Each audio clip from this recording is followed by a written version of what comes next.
When my girlfriend graduated, one of her juniors made a public post, and the first person he tagged was me. That's when everything came crashing down. Turned out, the woman he referred to as his wife in a gilded cage was actually my girlfriend, still in school, still with me. He even bragged about it, how Jasmine used my credit card to buy him a luxury car, an expensive watch, and even covered the down payment for a penthouse downtown. I confronted Jasmine. Her response was blunt and cold. "Ollie, I know you treat me well, but we're just not right for each other. Peter understands all my likes and needs. He keeps me company. We're true soulmates." I didn't argue. I didn't yell. I just handed her a bank card. Immediately, she looked guilty. "Ollie, don't give me any more money," she said softly. "You've already done enough for me over the years." I didn't say a word. I just stuffed the remaining 9 cards into her hands. "You've got it wrong, Jasmine," I said. "These aren't gifts. These are credit cards I applied for under your name when you started college. Everything you spent on Peter over the past few years, you paid for it yourself. Make sure you pay them back on time. Don't let it ruin your credit score." I had prepared $10 million for my girlfriend. More precisely, $10 million to help her pay off the debt. 4 years ago, when I made my relationship with Yasmin official, I had firmly rejected my family's arranged marriage. In return, they gave me one condition: I couldn't spend too much money on her while we were dating. My mother believed Yasmin was a gold digger, someone who would dump me the moment she graduated. But I loved Yasmin deeply. I refused to believe she could be like that. To find a middle ground, I came up with a loophole. I applied for credit cards under her name. I told myself that after graduation, I'd quietly pay off everything. 4 years of her youth, her dreams, her sacrifices. I wanted to repay it all. As her graduation neared, I had already prepared gifts. I had been dreaming about our future together. And then, several video messages from an unknown sender popped up on my phone. The footage showed the girl I had cherished, in the bedroom, in the kitchen, in the living room, tangled with another man. "Babe," I heard his voice say, "tell me, who's better, me or that campus boyfriend of yours?" My face turned, pale. I couldn't breathe. It felt like a boulder had been dropped straight on my chest. It shattered my heart. I couldn't even breathe. I had been planning a surprise gift for Yasmin, and she was out messing around behind my back. With stiff fingers, I typed out a message trying to ask where the video came from, but before I could finish, my phone rang. It was her. "Baby, I got drunk at the bar. Can you come pick me up? It's that place we went on our first date. Please? Love you." That sweet, tipsy voice made my blood run cold. It crushed the last bit of hope I had left. Jasmine had never called me baby, and we had never been to any bar together. "I've taken you to a bar before?" I asked. There was silence on the other end. Just a few seconds, but it was enough to sober her up. Then she gave me a bar name. My hands were trembling uncontrollably as I drove over. When I got there, I saw her, squatting outside the bar. Her friends were all around her. I didn't want to embarrass her in front of them. "Get in. We'll talk in the car." But they had no intention of giving me any dignity. Several girls stepped in front of me. After I explained who I was, they sneered. "You guys really have no shame, trying to hit on drunk girls with lame pickup lines? Jasmine's been dating her boyfriend for over a year. Did you think we wouldn't know who he is?" My face went even paler. So I'd been playing the fool all along. I had been the fool for over a year, and didn't even know it. Jasmine mumbled something and told them I was her cousin. Only then did the girls hand her over to me. Back at home, I helped her onto the couch, barely keeping my emotions in check as I forced out a question through gritted teeth.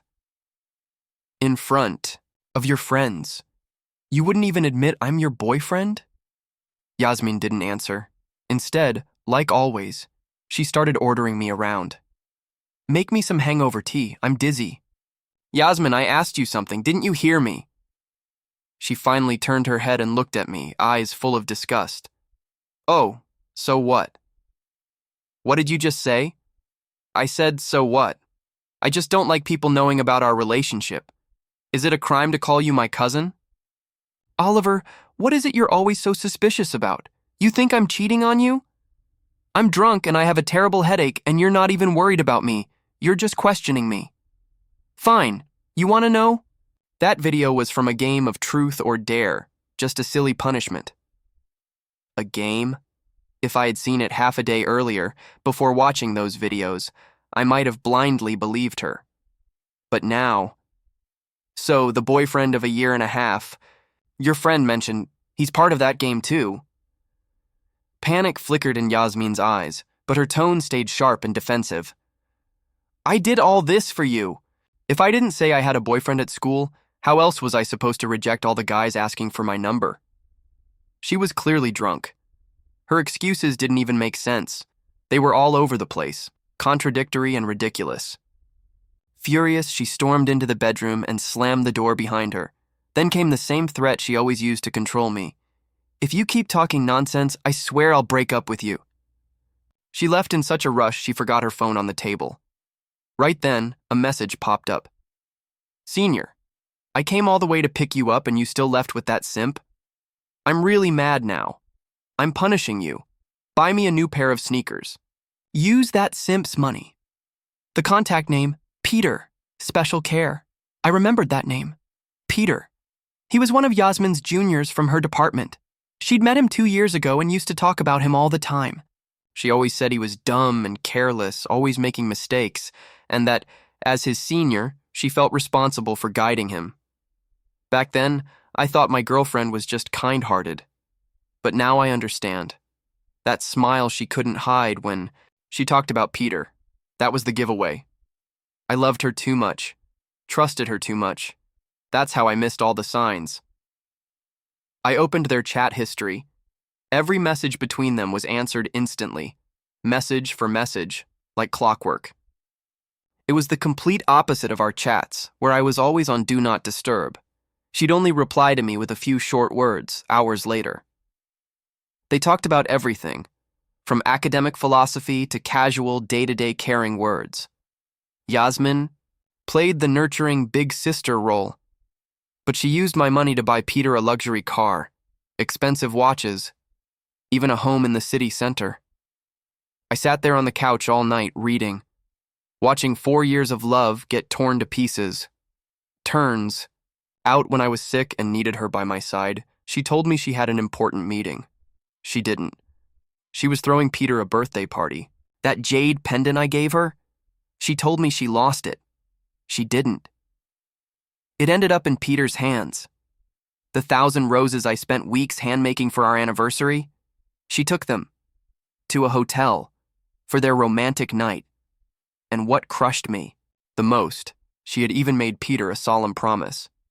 We've got the car and house we need. Once I graduate, I'll break up with Oliver and make our relationship official. I didn't even know when I fell asleep on the couch, but when I woke up, I smelled something fragrant. Yasmin walked over, holding a bowl of porridge. I stared at her in a daze.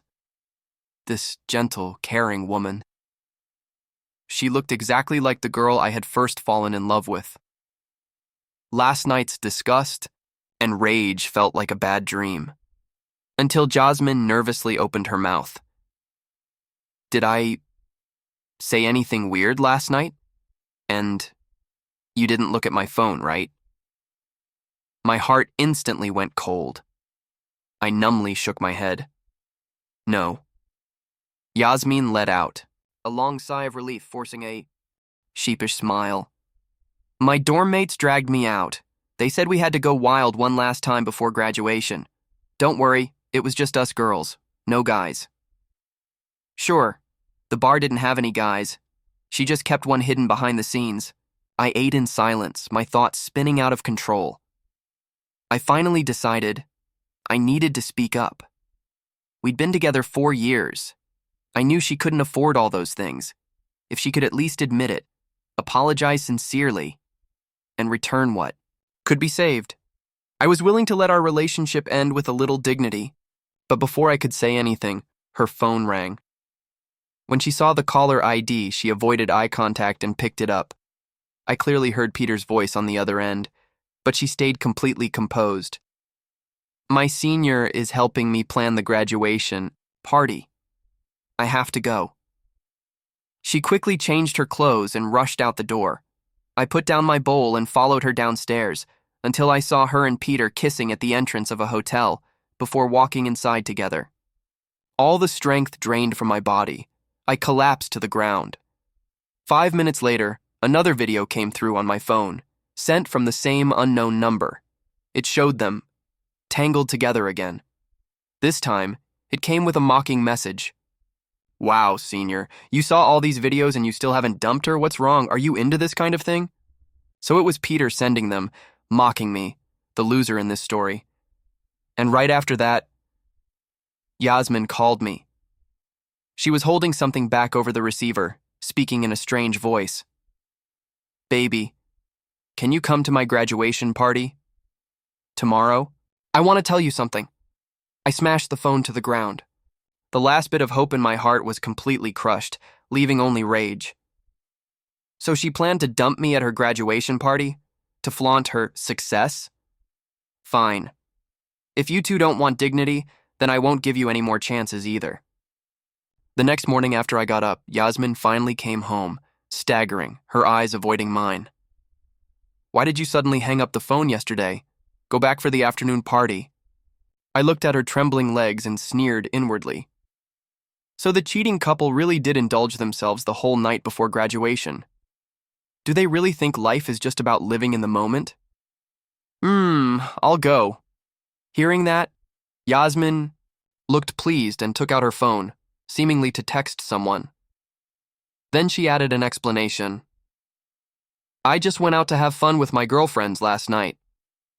I nodded perfunctorily and walked into the study to contact the bank.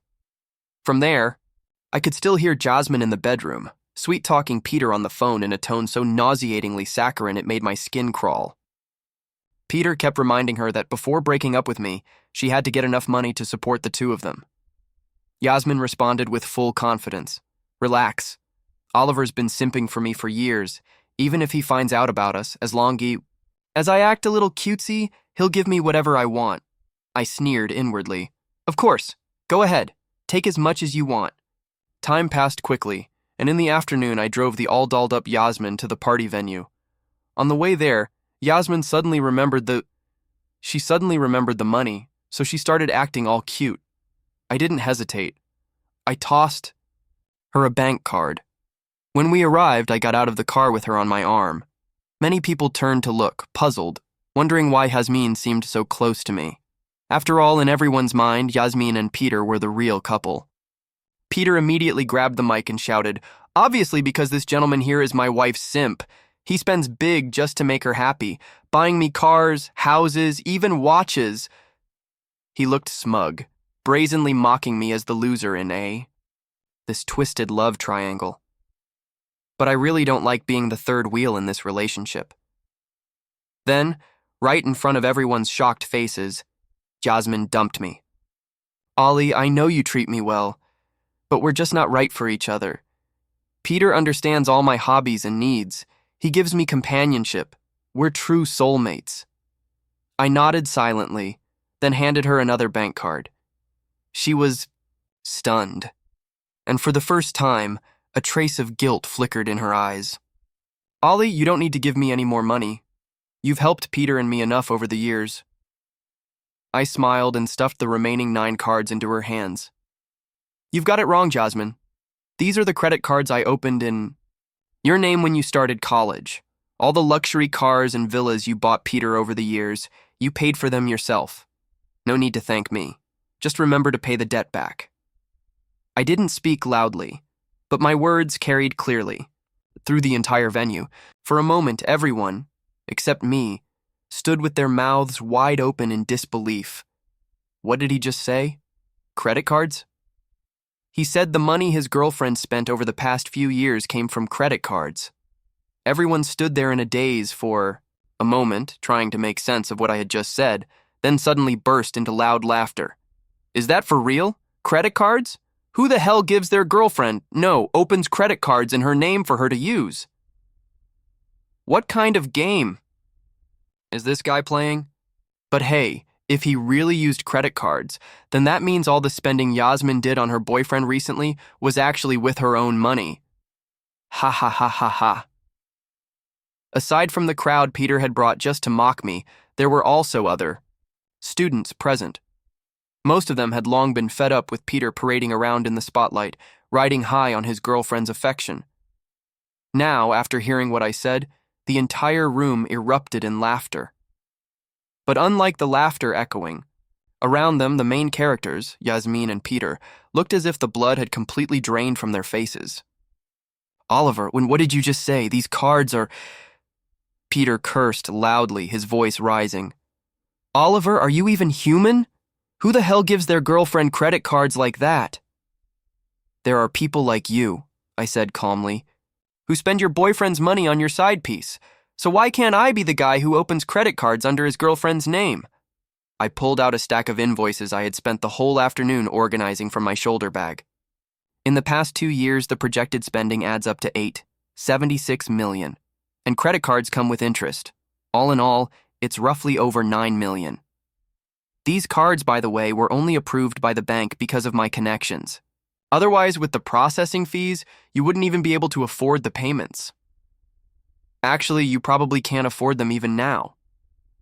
As I spoke, the smirk on my lips grew wider and wider. Peter's face turned pale as he glanced nervously at Jasmine. Jasmine, this... I saw right through Peter's scheming, so I thoughtfully explained it for him. Oh, right, Mr. Peter.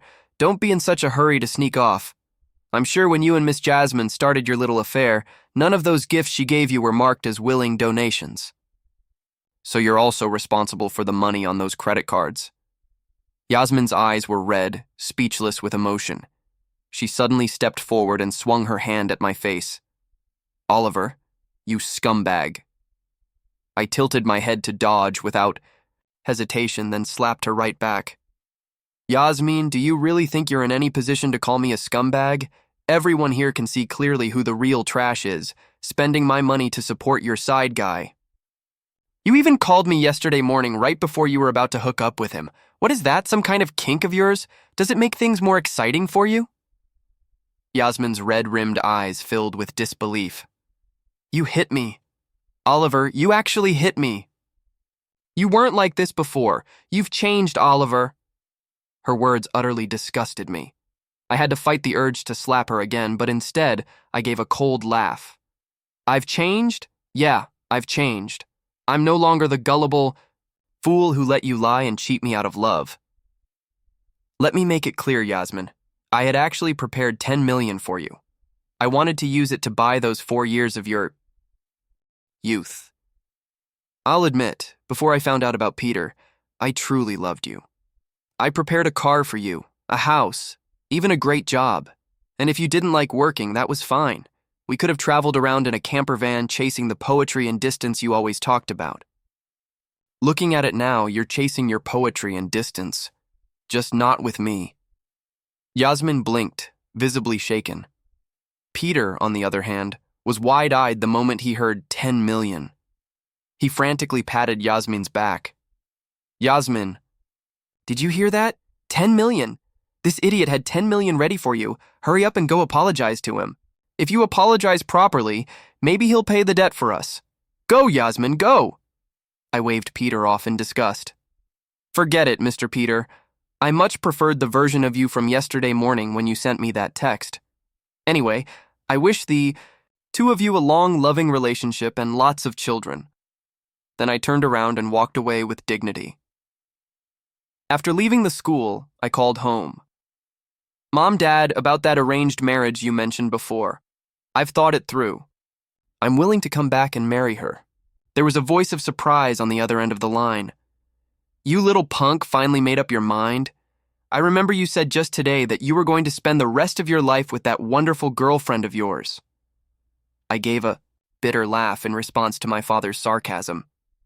You were right. I was wrong. It was my mistake to believe in a love that turned out to be nothing but an illusion. Later, I went to a bar and called some of my old friends to drink and party. Back when I was with Yasmin, I spent every day thinking about her. I never had the time or space to live for myself. Now that we've broken up, I'm finally free to do what I want. My friends were shocked to see me chugging drinks like that. After all, I used to be the kind of guy who always rushed home to take care of his girlfriend. When my friends asked in surprise, I didn't hold back. I flat out said, I'd been cheated on for 2 years. Thinking back after she met Peter 2 years ago, she rarely initiated any intimacy between us. She always said it wasn't the right time and that we should wait until we got married after graduation. I agreed, even felt proud, thought she was a traditional girl with strong boundaries. But after reading through her chat logs, I finally understood. Her tradition only applied to me. She had done far worse than just making a phone call while being with someone else. One of my friends patted me on the shoulder, trying to comfort me, but I just curled my lips. I had already moved on. What was there to comfort? But when I got home from the bar, Yasmin was standing in my apartment. She smiled when she saw me, reaching out as if to hug me. I stared at her in disbelief. What now? Did she lose her memory after graduation? We had just ended things, and now she thought we could just get back together. I slapped her hand away. Are you okay, Yasmin? Didn't we already break up at the party? If you came back to pack your things and go to your lover, fine. But what's with the touching? Yasmin's face flushed, her eyes immediately welling with tears. Don't be angry, Oliver. I know I was wrong. I saw how exhausted you looked these past few days, so I came back to make some chicken soup for you. Here, try some. She turned around and handed me a bowl filled with rich, fragrant chicken soup. I know I was wrong. I shouldn't have done those things behind your back. After you left, I thought about everything a lot. Is there really anyone in this world who loves me more than you do? I misjudged everything. Misjudged what? I asked curiously, not taking the soup. Jasmine suddenly looked hurt. He ran. The moment he heard he had to pay $9 million, he disappeared. I always thought he was a man of responsibility, but now I realize he was with me just for money and my body. He never loved me. As she spoke, giant teardrops streamed down her face. Jasmine rarely cried. In my memory, the first time she cried was when I got injured by accident and was misdiagnosed as terminal. She cried her heart out. The second time was on her birthday when I surprised her with a giant cake. She teared up and said she'd only seen things like that on TV, never thought someone would love her enough to actually do it for her. In the past, whenever I saw her cry, I would have done anything to cheer her up. But now, my tone was cold. Heartbroken? Why? Wasn't this your own choice? Forgot what you said just a few hours ago? Do I need to remind you I, Oliver, might have been good to you, but that goodness wasn't real. I didn't understand your interests, your hobbies. Everything I did was just surface level, only seemed like love. Peter, on the other hand, is your true soulmate. He understands everything about you, what you like, what you hate. He was there to hold you when you were sad and lonely. He gave you warmth. Wasn't he your one true love? Then why do you still need a temporary stand-in? My cold words seemed to pierce right through her. I know I was wrong, but Oliver, aren't you being a bit too cruel? You promised me once that you'd stay by my side forever, that you'd forgive all my flaws, that we'd be together. How could you break your vow? What a load of bullshit. Forgiveness? Being cheated on is something that can be forgiven? Vows? Jasmine, did you even manage to keep a straight face when you said that? Do you remember what you said on our first anniversary? What? Jasmine froze. Her expression showed she really couldn't remember, so I helped her recall it. Our first anniversary happened to fall during the winter. I had a falling out with my family, a season buried in heavy snow. I had rejected an arranged marriage for the sake of the woman standing in front of me. My family wouldn't allow me to date her, so I ran away from home and blocked all their contact info in anger. In return, they froze all my bank cards, but I had my eye on a couple's bracelet set at a shop just before our anniversary. I took on 4 part-time jobs a day and managed to buy the women's piece to gift to Jasmine. Coincidentally, she had prepared the exact same surprise. That college girl, not even graduated yet, had taken on a flood of design commissions in the dorm, her hands covered in wounds and band-aids from overwork. When we exchanged gifts, we both cried. We held each other tightly and made vows that we'd love each other forever, that our hearts would belong only to each other. It was a love that really moved people. And now? What's the result? I need to remind you again and again. Yasmin fell silent, lowering her head. The chicken soup in her hands was so hot it made her fingers tremble, yet she didn't move. I let out a deep sigh and gently took the bowl from her hands, placing it on the table. You should go. There's no us anymore. I wish you happiness. Yasmin's body began to shake. Her lips parted like she wanted to speak, but nothing came out. In the end, she just lowered her head and murmured, I'm sorry. Then she walked out the front door. I stared at the steaming pot of chicken soup and shook my head, then dumped all of it into the trash. After knowing Yasmin for so many years, I'd like to think I can still tell whether she's genuinely remorseful or not. The chicken soup thing? Probably Peter's idea. He likely even had her drug it, thinking she could force me to pay up with some underhanded trick. But after everything I said, all those memories I brought up, the look in Yasmin's eyes, it was real regret, real remorse. But deep affection that comes too late is worth less than grass. If she knew it would come to this, then why did she make those choices in the first place? Chapter 8. In the home I had waited 4 years to build, I packed up a few essentials and booked a plane ticket to leave. I had already contacted my lawyer to put the house I bought earlier up for sale. Some things, once you let go, must be let go completely. By that evening, I arrived home and met my arranged marriage partner. It wasn't until we met that I realized the person was Luciana, my childhood friend and the older sister from next door, 2 years my senior, the same woman I had ghosted last time.